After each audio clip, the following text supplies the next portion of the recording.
all this talk about training and competing nonstop does beg the question of how your body recovers from a combat sport that is completely oriented around. We're not even talking about MMA and the other sports, like striking sports, which also mess you up.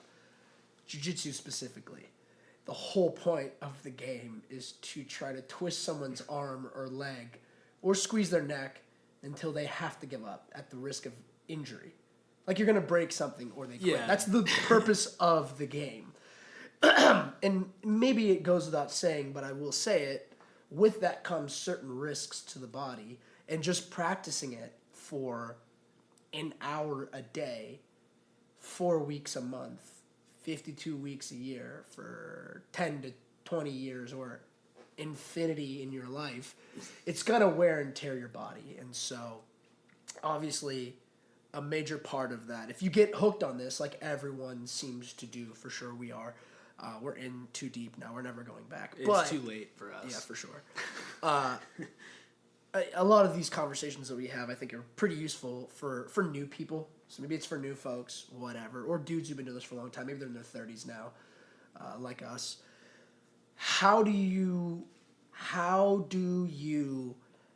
cultivate a lifestyle around this, which in my opinion is the right way to live? Like, make this your entire life and then build everything else around it so that you can do it day in, day out, weeks, months, years, keep doing it, and not be, like, fucked up, not injure your body to the extent that you can do that, right? I've suffered many injuries. I'm still here. Not having those things that put you out for long periods of time. Yeah, and just because of hard-headedness. And feel good, and like feel good in your life. Yeah. I personally, feeling good in quotes is like a luxury. I don't really know if I actually ever feel good or really want to feel that good. It's like something I wanted to do when I was a child. Now I'm a grown man. What's feeling good? I always want to suffer. I always do suffer, but nonetheless, here I am. And anyways, a good topic and a shit ton for us to talk about, which is recovery.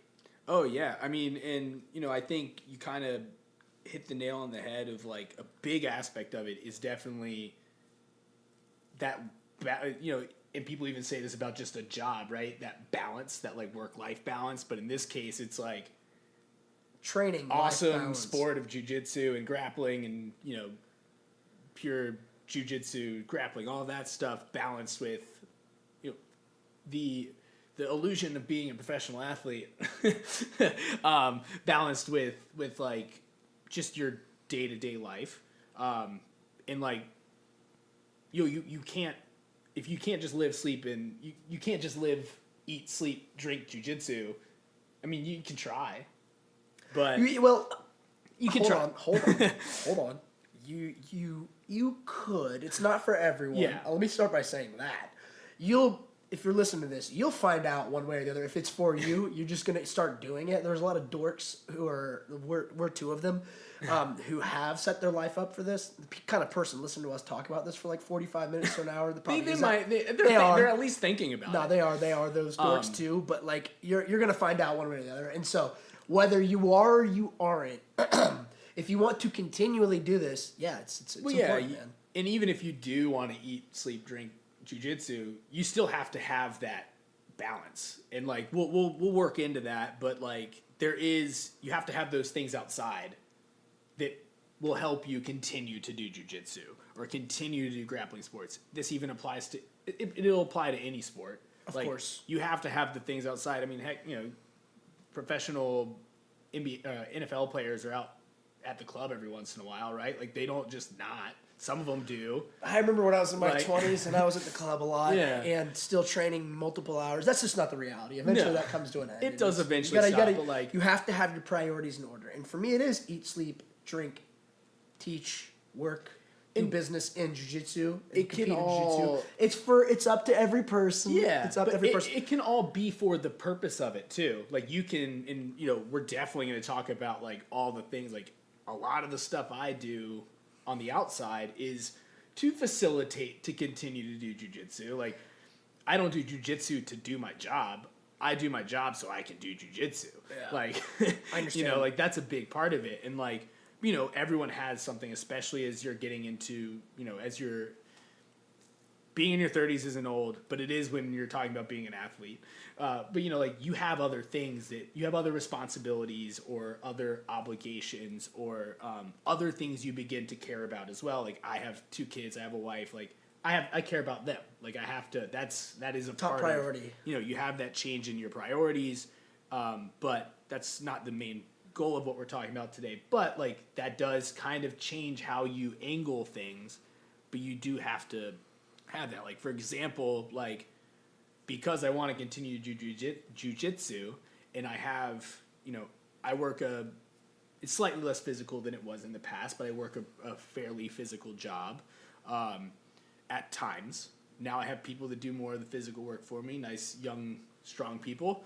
But I have that, so I'm getting worn down there. I've been doing that long enough in tandem with doing jujitsu, and it starts to wear on you. So now I'm doing a lot of things, like a lot of supplementation. You do things to supplement, I do creatine. I think taking creatine is a great thing. The studies are there. I don't have to tote it too much, but like taking creatine or using things to help edge my recovery that aren't just your diet, whatever, like supplementation. And I'm a proponent for it. It might not be for you. I don't know, but like that's one of the things I do. I'm sure you do as well. I do a bunch of crazy list of shit, dude. But if I may, I think the thing we're saying here, and it's at least two ways to look at it, but it all points to the same path, which is whatever your physical training is. Maybe there's someone listening to this who's just like a cyclist or something. I doubt it, but maybe those people are out there, and that's their thing, and it requires a lot of physical effort, and you want to do it because it gets you fired up, you enjoy it, it's like a passion of yours, and you want to weigh that with the other aspects of your life. Like, hey, thumbs up, you got to recover too. What I was going to say, however, is that there are use cases out there like your Wagner Hochhaus, like your Cyborg, dudes in their 40s who are still on that path. Just to contrast a little bit. Oh, yeah. I'm just saying, they're out there, and they're still competing at the highest levels, and they're winning at the highest levels, and so, but they have to do this stuff too. Yeah. Everyone, if, whatever the priorities are, wherever you want to put this training, you name it, into your worldview for every human being. Like, this is just going to be a question that you have to answer. Like, if you're a physical person, if you're like working out, and dude, there's so many things we can talk about here. But anyways, you gotta recover. You gotta get yourself back in the game in some capacity. Yeah, absolutely, and like especially coming off of competition, right? Because like most of the time, you're probably not competing at 100% health. Like I usually have something. I mean, there were plenty of times, especially when I was doing MMA, because like you put a lot, not a lot more, but you put a lot into getting to that fight. And so like sometimes, like heck, we flew to Texas, I had a broken toe, and like getting ready to fight with a broken toe. And so like you're not always 100% going into it, but when you come out of that, you should probably look at getting back to 100% before you go back into it again, right? Or at least before you start the next training process, the next training cycle. And that doesn't necessarily mean you stop training completely, but there are those. You need to take some steps. Adjust it. Yeah, you need to adjust your training, or you need to look at some things out. Like, hey, like, all right, I might tone my training back, and I'm going to do these other things as well. Like, hey, I might not be worried about my weight for the next 2 weeks, and I'm going to eat whatever I want, drink. I might not completely abstain from alcohol like I normally do. Like, yeah, just getting hammered out there, but like, and especially when we're in Texas. Oh yeah. But like, so you will alter your lifestyle with training. Your lifestyle in competition cycle doesn't have to be your lifestyle outside of it. The best time to deal with that stuff I think, and we already talked about this, it'll be a recurring theme, like the benefits of competition, of course. But like if there was ever a good time to give yourself a break to finally deal with the many lingering, or perhaps something that's not even that, like it's a little more substantial that you fought through for a fight or a tournament or whatever. If you got a list of things that are bugging you, deal with it right after the tournament. It's like the best time to do it. It's like you kind of earned a break. excuse me, unless you get to a point where you're like competing in cycles in like a season, you have like a bunch of games, and you're like, all right, crap, like I've got another month and a half of tournaments or whatever, and like, all right, I got to figure this out. If you name it, like when you have that break, you got to take the time to deal with it.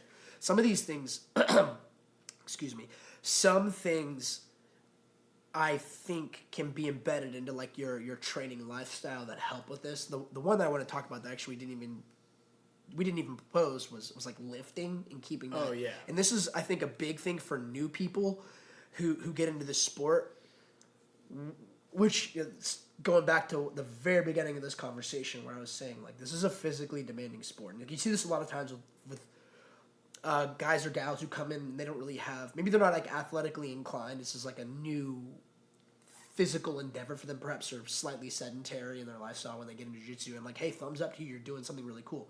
Keep doing it. But the shock to your system that this introduces when you go from maybe doing nothing or a different sport that's not a combat sport. Combat sports come with literal, like, a lot more physical impact to the body. It just requires more physically to deal with than cycling or whatever. You name it. I'm sure those are difficult. Whatever. Different. You get it. Yeah. Well, like, you're just not getting hit. Yeah, you're not getting In cycling. Yeah, like, I'm sure it's a rough. different- It's a wreck on your knees, and you're like, don't get me wrong, but this is just like You can't. this is a collision sport. You're You gonna can't collide. strength your way out of getting knocked out. Right. Well, but point being that like there's an adaptation phase when someone gets like I've seen this so many times where like someone who maybe is a little more sedentary, haven't worked out in a long time, maybe they're an athlete many years ago, but they're like, this is kind of my new thing. This is getting me really excited, and they get kind of hooked on it early, and that's not a bad thing. It's a really cool thing to see someone who like goes from not being physically active to coming into like a jiu-jitsu class or whatever, you name it, Muay Thai, and they're like, this is really fun. All I want to do is this now. They get a little in over their skis, and they're sore, and maybe they like that. And they're like, this is really fun. Like, dude, I actually really miss this feeling. But they kind of push themselves, and they're not so dialed in. Like, we're pretty dialed into when we're like, hey, man, like, I've got something going off my right leg. Like, I'm not going to miss training, but I'm going to audit and adjust the way I train, knowing that, like, whatever's going on with my right knee, I got to deal with it. I mean, if I do that's a control and like skill level thing. Whereas, yeah, that new person you're talking about right now doesn't have that yet. 100%. They don't have enough control over the game yet to be able to like, oh, I'm just not going to do things to my right now. Maybe they only know how to do things to their right. It's probably why they're hurt. 100%. Well, but that's the hurt is Yeah. the question, right? It goes from like being something that maybe if they're not dialed into their bodies because perhaps they haven't been trained for a long time, they don't know how to assess these things very well. And again, they're fired up, they're excited, they want to be on the mat, all good things. But if they don't know those things, and perhaps like as a coach, like you don't know what they're dealing with. If they tell you that, it's like you can kind of help someone. Yeah. You're going to steer them. But like imagine, I mean, I've just seen it where a new person a couple months in, really excited, body hasn't quite adapted to this new stress on the body. It will adapt, and they get injured. Yeah. And they get really upset. And they're like, crap, man, this was really fun. And, I'm gonna miss a month of training. This really sucks. Like part of that is like worst case, they don't come back. that's what it is. A lot of them don't come back. So you kind of like, this is something that I always try to tell people. I'm like, hey, like don't, like you can take the time off. Like especially when you're new, like you actually probably need to.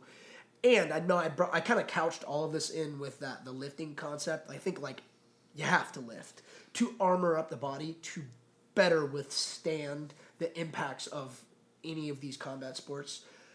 That will really help. But yeah, dude, it's like, I mean, I've seen it so many times. Someone gets injured, they're on a good path, they get injured, they get sad, they quit.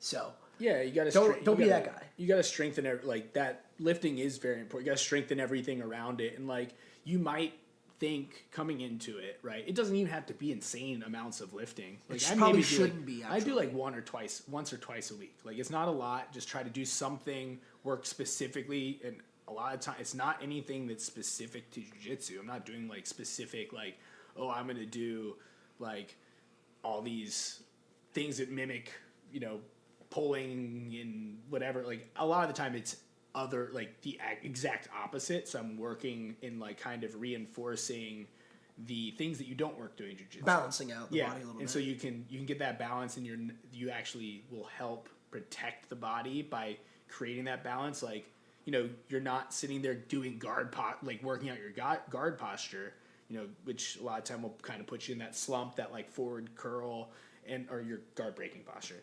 You don't get into that like forward curl where you're using a lot of the front muscles you get that like you get a lot of like pec, you get a lot of like hip. Are you talking about deadlifting, bro? So you start deadlifting. Yeah. See, My guy. So like that's a large like I mainly do like I do a lot of deadlifts, a lot of like back stuff to like pull everything back, do a lot of the posterior chain. So that you're kind of strengthening those muscles so that they are able to aggregate against the muscles that we do use a lot in jiu-jitsu so that your posture doesn't get screwed up for day to day. And another thing is like it will also help just kind of reinforce the joints. Like if you're doing a lot of lifting, not a lot, but if you're lifting a lot of the time that does like it helps to build up not a doctor, so I'm just kind of throwing throwing out I'm general reiterating statements. things that were told to me, Things in that a work way, for you. but, like things that have worked for me and like kind of how I learned it from people who are in the field of in those fields. I have no qualifications here outside of experience. Got it. Disclaimer. Yeah, but like lifting does reinforce because you're using muscles and your muscles go around your joints. So like you're helping reinforce, so then things are less likely to injure you and so on and so forth. Obviously, it doesn't stop freak accidents. Freak accidents happen. That's why they're called freak accidents. You'll at least help avoid. It at least helps to avoid those little things that are like overuse. If you're doing it the right, like especially if you're working those aggregate muscles, you're not overworking the muscles you use for jiu-jitsu or grappling, wrestling, whatever. Or this can apply to other sports. Definitely. But you're helping to reinforce everything else so that you are helping to go against the movements you're doing that will then cause the damage because you're overused in one direction. I call it armoring up the body. Yeah. You got to armor up the body, and you should probably also be eating a lot of steak.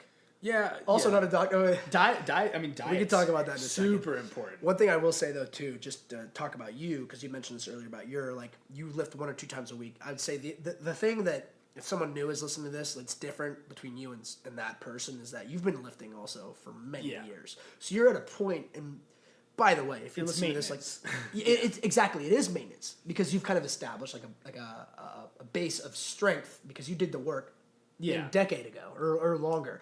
So you have that foundation of lifting, of strength. Your muscular skeletal build is familiar with that. Anyways, what I would tell someone new is that they should seriously consider working with someone who is a professional strength trainer so that you can kind of get to what you have established to where you can maintain early on. And there's, talk to your professional, talk to your coach, get a strength coach. But it might be more like 2 to 4 days a week, depending on availability and like what your body can handle. But like you kind of need to get to that point. It can also be just a general program, and like getting someone to program it for you is, especially if you don't have experience before, like having someone else program it for you and hold you accountable for it also helps. And I think there's even, I know guys who just have an app that just like spits out stuff, right? Like or it'll be like, there's coaches out there that you don't even have to have a person. It's like an online coach, whatever. I don't There's know a million anyone. apps. I know a guy. I'm making an app that does Yeah. this, by the way. But whatever. Another conversation. Yeah, well, maybe he'll pay us and we'll plug it. I like Or we'll that. talk to him Whatever. at some point. Figure it out. But so you have someone that can kind of give you a list of things, and especially like, so you're doing the right things. And like you don't want to just go out there, especially if you don't have experience lifting, or you haven't been doing it long, or you've taken a long period of time off. The lifting you used to do in high school is gonna be vastly different than what you should be doing for this. Maybe. I'm with you, dude. In terms of look, if someone teaches you how to do the lifts correctly, and also kind of like cautions you with how to increase the intensity of your lifts, if you got that down. And again, this is another call. Like, go talk to your coach. Like, kind of develop that program, develop that awareness. But then, if you've got that part down, which like you and I do because we've done this many, many times, we're kind of both in that maintenance phase of our athletic careers, if you will, because we've done the strength training in the past. Yeah. But if you got that skill down and you know how to do it, and then really you just need a program, and then you just got to have the discipline to stick to it. Like, check the box. That does work, and that can go a long way.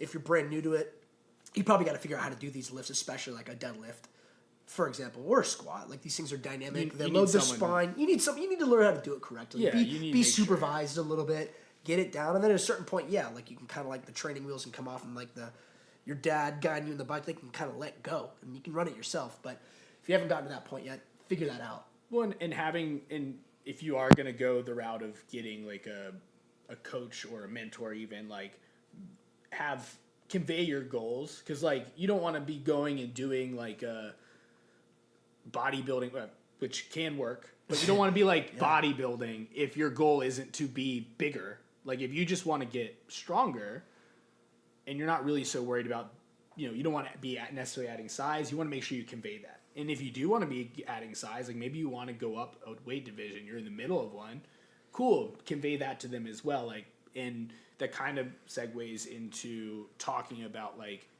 there's another recovery to the recovery of lifting, right? Or the maintenance of lifting is like, you also have to have good diet alongside of that, because if you're you might be doing all the right movements. Like I have a list of movements I want to get done every week. Like that's how I usually do it. It might not always be in 2 sessions or like 1 session, but I'd be like, all right, I need to do a couple of these. But you gotta replenish as well. So you gotta have that diet to back that up. Because if you're not, you can waste your workout by not doing the correct diet to back it up. Or, you want to make sure your diet also aligns with your goals. If you're going to be lifting to gain weight, you want to make sure you're doing, or to gain muscle specifically, you want to make sure you have a diet that's backing up that muscle gain. Or if you're trying to exercise and one of your other goals is, hey, I want to get leaner, you want to make sure your diet's backing that up as well. Make sure you're getting the right stuff, reducing the calories in the right places or whatever. Like, make sure you're getting that right balance as well. That does kind of fall on, supplementation. Like, that's why I take creatine. It helps me to, it gets that water in there, helps build up that energy store, helps with mental clarity as well. That's another, it helps with some neuron stuff. Mental There's clarity some is a brain good stuff thing in life. It helps with the brain as supposed well to be as good the for your body. brain, yep. That's one of the main things they've been studying. Obviously, don't overuse that stuff because there is too much creatine can be bad for you. Well, to your I guess point, that's what they dude, tell me when I go to the doctor. yeah, well, is that what they say at the doctor? I don't go. You don't listen to them though, do you? I still take it. Anyways, but to your point earlier, man, like, yeah, this is one last comment on the programming. Like you said, the goal that you should express to if you're new, whoever's generating a program for you, it's important because, like you said, lifting like you're a bodybuilder, it may or may not be appropriate for wherever you're at in your. Since we're positioning this as like a supplement to your martial arts training. Most likely it isn't your goal, but maybe you do want to gain a little bit of muscle. There's nothing wrong with it. That's a good thing. And that's a different type of training than if you're like, all right, I want to develop strength training. There's a ton of overlap with like the bodybuilding and strength, but like these are actual people who don't know.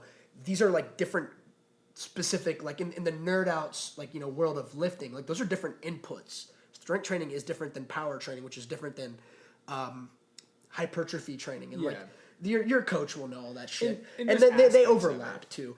But then to your point, and this is something that I think about, like like you said earlier, I'm not like lifting to failure right now.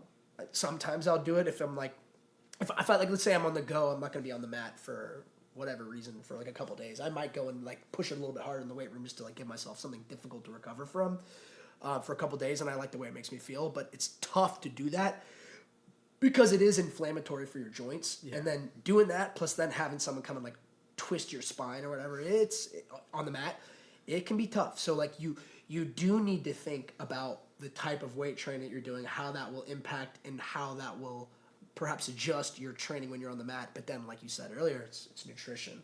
Because if you're putting a lot of inflammatory inputs into your body, which these things, that's what they do. It's not a bad thing. It's actually meant to be a good thing. It's like you shock the system, you shock your muscles, you do more work than like your body is used to performing, and that's what like results in that adaptation. So your body is basically hearing, oh shit, now we gotta lift heavy weights and people are trying to attack us.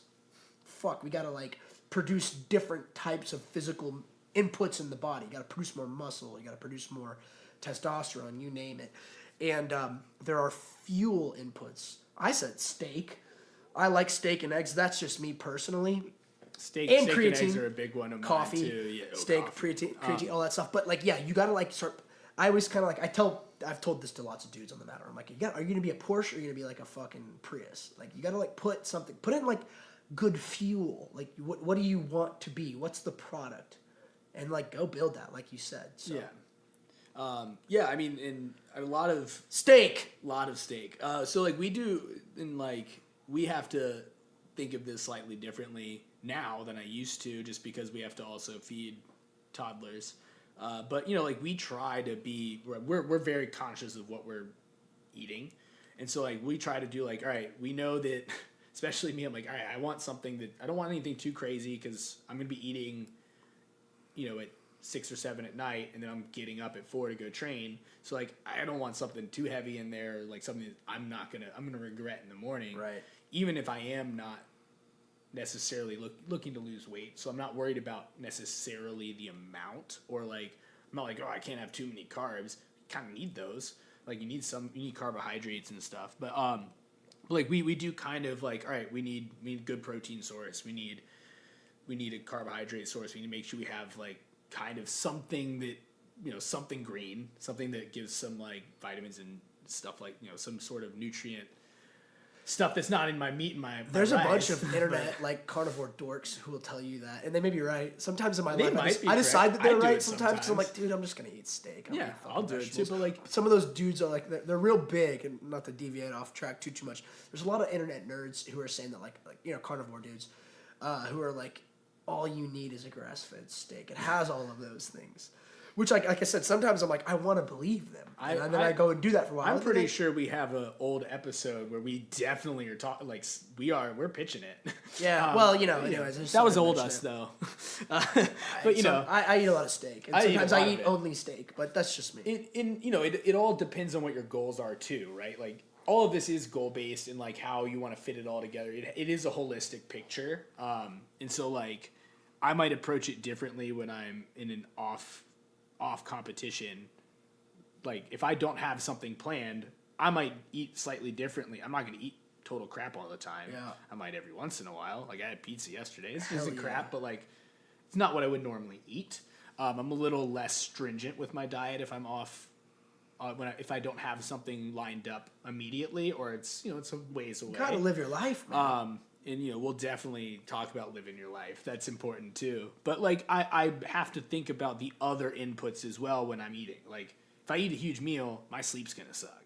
Like, and that's also important. Now, especially I have very limited time for sleep, because I know I'm waking up before 4 every morning. Even if I don't have to, someone's gonna wake me up before 4. So like you have to consider a lot of those other aspects of it, and like steak, eggs. If we do a lot of ground beef, especially since we get all of our meat from a local butcher, and so like lots of ground beef, because we live in cattle country. Do you ever eat liver? I used to, but That became like a big thing. the other mouths in my family won't. Not really big. So and you can only eat so much. I used to, when I was in college, I would eat it because I was just cooking for myself. But like you eat too much of it, you do feel a little not great. There's a lot of there's a high concentration of vitamin A in there, but so it's, you do have to be conscious of it and like know what you're putting in there too, know what you're eating. But yeah, fuel source is crucial. Eggs, love eggs. Eggs is a big one. I think eggs are a superfood. I agree. Just from a few different angles, flavor. I and probably eat 18 to 24 eggs a week. flavor, readiness, ease of cooking. Sometimes I sacrifice flavor. I just horse down a bunch of like hard-boiled eggs. They taste like shit. And they don't taste like shit. They just don't taste good. But to me, I'm sort of like whatever. It's for a purpose. I'll eat something good later. Oh, I just pound some eggs. They're chug definitely a coffee. purpose food. I'll just crack a bunch of them. I'll just throw them in the pan. Fried I'll eggs are even the just- best. I'll even crack them straight in the can, or straight into the hot pan, and That's just like a luxury. just let it get cooked enough that maybe it's not too bad. Well, we get them from a farm too. They're not washed, so I like that. lower risk of Right. that. Right. But we don't have the washed shells, so we don't have to necessarily worry about the salmonella the same way. We can talk about how food's made a different time, where your food comes from. But yeah, I mean, like, I think diet and like nutrition is a big aspect of that recovery. But you do have sleep, you do have lifting. Sleep is huge. If you're not sleeping well, you're probably not going to recover. And I have to I don't take meds for it, but I have processes I go through to help me get to sleep. Like I have What's your checklist? I try to go through a wind down period. It's not highly specific, but I go through try Turn to off the blue light and all that shit. Yeah, so I do. I don't know if it necessarily works. But I take CBN or I make a point of I'm gonna drink X amount. I'll sit there and I'll drink my an X amount of water. Get a liter of water in. Kind of let myself wind down. A lot of time it's I might sit. I try to remove my general daily stress processes. Turn off the notifications from work email, stuff like that to hey, I'm just gonna kind of focus inward for a moment. Then we get into the room, we have it's not white noise, we have a fan running. I make sure I'm in the dark for a while.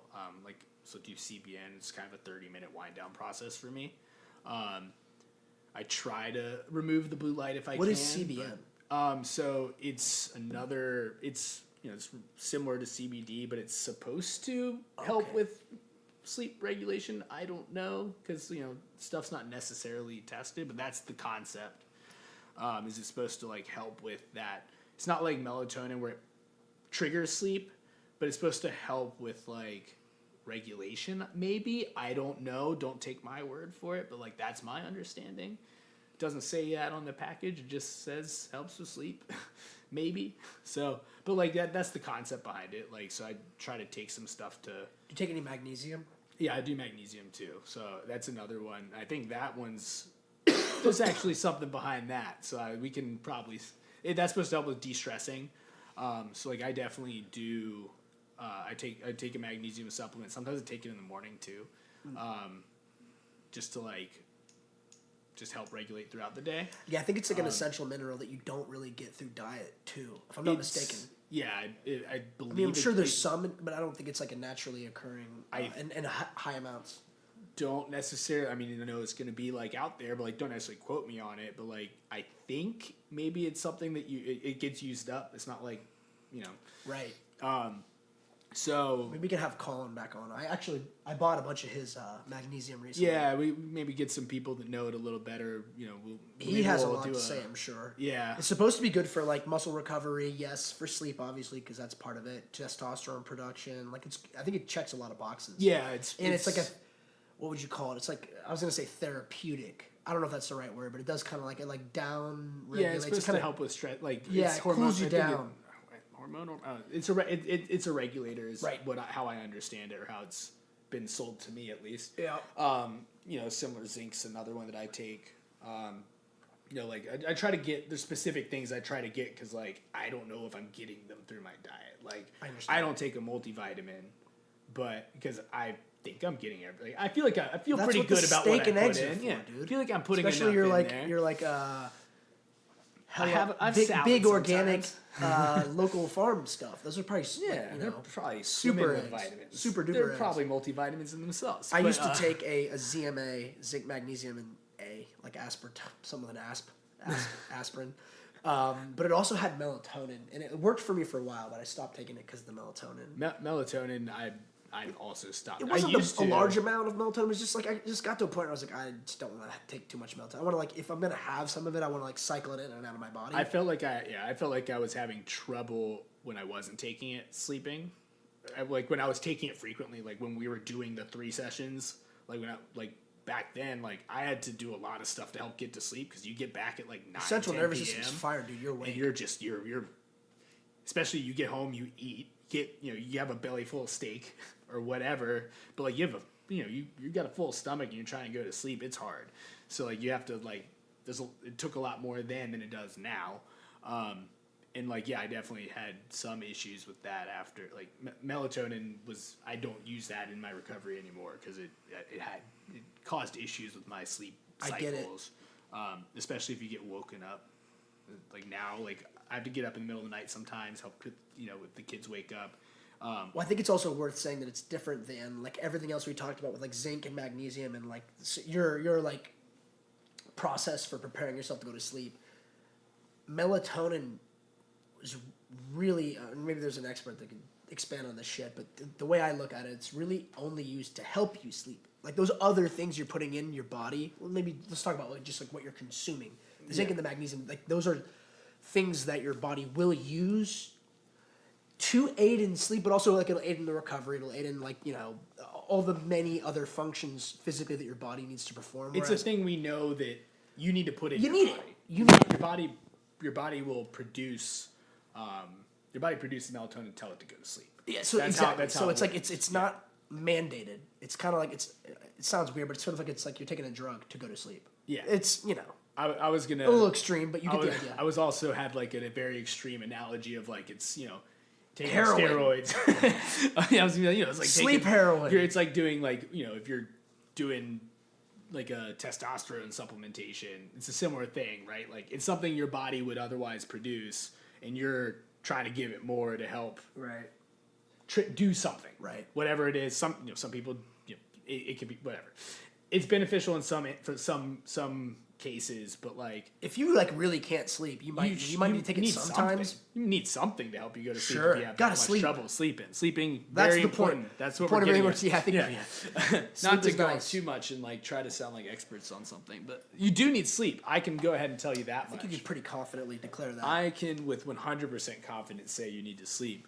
Guys gotta sleep. But like I think finding that like ritual of sleep, like that way that you can get good sleep is important. Even if it's like, hey, I'm gonna get a solid 4 hours, but they're gonna be a good 4 hours. Like that's kind of where I'm at. Like I know I'm gonna get I might get like a 4 hour chunk, or if I'm lucky, I'm getting 7, 6, something in there. I think right now I'm getting like 6. So like it's like I know like, hey, I'm gonna go through my de-stress. I'm gonna go through my wind down, and then I'm gonna sleep, and it's gonna be. It might not be a lot, but it's gonna be good. Right. Because then I'll wake up, I'll feel better. I might be tired throughout the day, but that's what coffee's for. Which it's not necessarily good to feel tired, but I can at least not be falling apart all the time. Yeah, sleep, diet. I know I've said this multiple times. I feel like I sleep really well when I eat steak too. Yeah. I feel like Scott recommends need to build some muscle, steak. Need to sleep better, steak. For real though. I mean I agree. I have I went through beginning of this year. I went through like a mini little carnivore phase, and dude, it was good. And I still eat like I don't know 3 to 5 steaks a week, maybe more sometimes depending on the week. But man, when I go on like a high steak diet, dude, I feel awesome. I mean, if it was just I'll mix in other stuff too, but like, dude, when I'm on the steaks, I feel great, dude. If my wife's out of town, we'll do especially so even my son will join in on this. We'll pretty much just live off of whatever venison is in the freezer and eggs. I like that. I'll give him whatever snacks he wants. He gets his snacks, but like venison and eggs is what's for dinner. There Or you go. he might even get his own dinner sometimes, and like I'll just make myself venison and eggs. But it's important. Does he like eating what dad eats? Sometimes. Okay. Sometimes he's just like, nah, I'll just stick to the snacks. Okay. But no, he'll eat. He's pretty hype on the venison. We even talked about going and where it comes from and all of that. But Good. yeah, like totally red meat, good. I'm pretty sure that was disproven anyways. The whole like lipid hypothesis craze of don't eat red meat and fats. That's another one of those. I don't So, even look at it. Look at him. This is the way I'm gonna live. Yeah, so I've heard all that shit too. So it's Yeah. like I don't look at these Well, things. it's I've, like- I've heard it all. And yeah, dude. Maybe it's those same internet carnivore nerds. maybe. I choose to believe many of the good things that they say. Well, we want to have something that fulfills our inner narrative anyways. But, like, eat something, I think you really want to eat something that makes you feel good. Take supplements that feel like they work for you. Because, like, I can't tell you if they work. I take a bunch of stuff because I feel like it works. get the right amount of sleep, work out. But then like we also off air talked about like you also have to have something outside. And we touched on this in the beginning. You need to have something outside of the sport in like a mental recovery, right? Like there has to be that mental or like spiritual maybe. I don't know, like you need that like An off switch from that- training. Just yeah. take a break mentally from all of it. and like that can be like, hey, go hang out with some friends, go to a party. Like it's very easy to, and I do this, like it's very easy to like shut into your routine almost in like a very unhealthy way, of like, oh, I'm gonna get tunnel vision, focus on this like competition or this like it can even be outside of jiu-jitsu. It's very easy business to get, goal. like, yeah, it's very easy to get tunnel vision on a goal and kind of let that consume you and become the only thing, and that can wear on you over time. Like, Hey, it's don't I very know it. easy. Like, and I think, I mean, I think a lot of us could probably say that like when everything was closed, right? Like back in 2020 when everything was closed, like that didn't feel great. Even if you were like, even if you get rid of like, you know, people who might have lost their jobs or like, you know, forget a lot of people start going to the gym, whatever, like, but not being able to like do things with other people, like humans are social creatures. If you like can't, that's an itch that you might need, that you need to scratch, because otherwise like that is a part of your health. Like in doing things, even if it is like, hey, I'm going to watch a UFC fight with the guys I go to the gym with, like the guys I train with, that's a gonna break. scratch the social. Yeah, don't be that's a isolated. break from Don't it. Yeah. don't. Yeah, dude. I mean, point taken. 100%, man. I get it. Like, yeah, isolating yourself, and I mean, I think sometimes, well, I might be an extreme case of some of these things, but anyways, I am too. I should take some of the advice that we. yeah, 100%. I mean, I think like locking in on your goals and shutting out distractions can be very useful and help you achieve a lot of things, but it also definitely comes with a cost. Yeah, And- there is a time and place for that 100%. lock in. Like you need that. Like Yeah. that is important. But when what, it's necessary. No, dude, 100%. But like you said, like the isolation can become deleterious Yeah. very quickly. And I think if you're self-aware and you kind of know how to balance these things and manage yourself in that regard, like within the sweet spot of like what you want your life to look like, how ambitious do you want to be, how hyper-focused on your work, and who am I to judge someone who is a high achiever in that regard. That said, you might find that you'll achieve more with the right amount of balance. With those breaks, you might come back refreshed with more zeal to attack certain objectives in your life. I find that true to be for myself. Oh, quite a bit. absolutely. And like And I'm like you said, not always the best at doing this. yeah, Just and get locked the fuck in and just sometimes you don't notice you needed it until you do it too. Like sometimes you have that like unplanned day off, right? Like that unplanned day out of the gym or that unplanned day off work, and like you like really don't want to at first because you're like, no, like, I got to do this thing. Like I need, you know, you feel like you need to train. Then you're like, all right, I'm gonna take this day back. I'm just not. I'm going to call out of training today, and then like the next day you come back and you're better. man. you've got your back to like 100%. Yeah. Like, cause you just took that day off. You're like, all right, I'm gonna take the day off. In my case, it's like, I'm gonna hang out with the family for an extra, you know, hang out with them when they all wake up for a little bit longer than go to work instead of going to the gym this morning. And, you do feel better. You feel like you're gonna miss something. That dude, if I can add to that, dude, I agree with that. Again, not always something I practice, dude, I'm even though I really bad preach it. But there are a lot of times when either I'm forced to not train or sometimes I choose to not do it. And I think bringing it back to like actually your performance on the mat, man, like there are a lot of times where I've like come back off of a break and I've performed way better.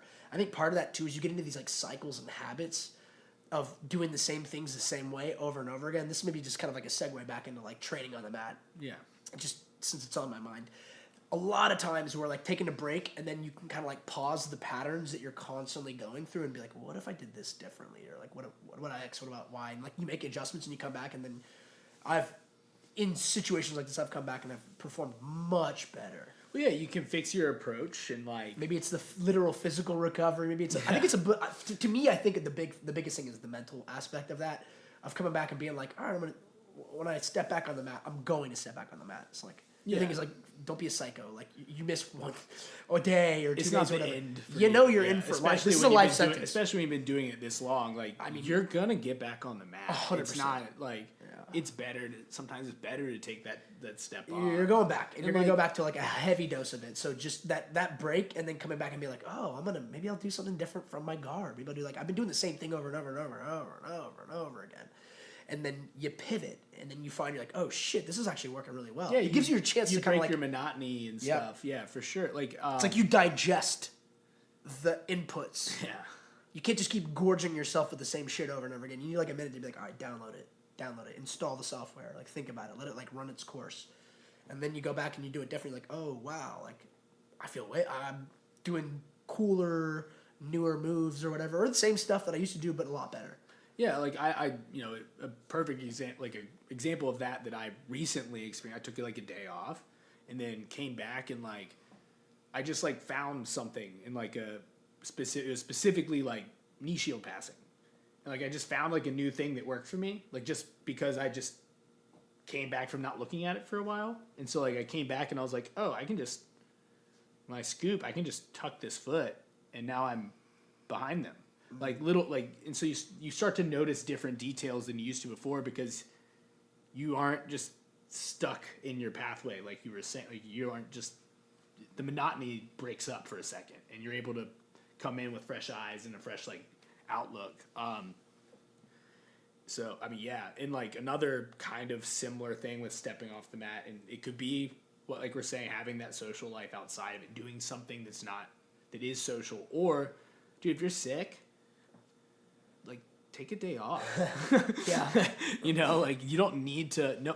No one is gonna be mad at you for being sick at home. In fact, they might thank you for being sick at home.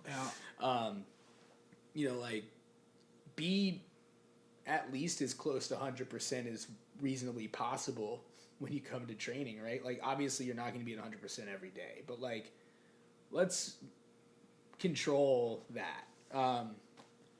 Here, man. Yeah.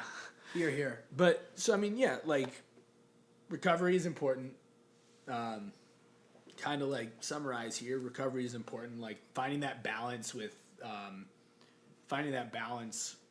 between your training and those things off the mat, and those can be or out of sport, like those other aspects of life, those additional things that you're doing, whether they are perfectly targeted at the sport or just other things, so that you're creating a balance there and you're able to be at your best for longer. Maybe is the better way to, rather than being at 100%, but being as close to 100% I was gonna say, for the longest period of time. My way of saying the exact same thing was that it's going to keep you in the game longer. Yeah. This is a long-term thing. You want to be able to do it as long as those other guys, like you were saying. Like Wagner, Cyborg, all as the like Cyborg, yeah, all these Rafael guys who are Lovato. doing it for like later, like in the later stages of life, when you get beyond your 30s, when you get beyond what is considered athletic peak, and you want to be able to continue to do it that way. You need to find ways to recover, stay healthy outside of just like, I'm just going to train and I'm going to become the hardest. I'm going to train the hardest and learn all the moves. Like that's cool, but you're going to get broken down. And so you need to find processes or things outside of that to help keep you going, keep you in the game longer. I mean, do you have any other? No, things man, you'd you like to nailed add it. Here. Here. Awesome. So, yeah, that's that. That's that.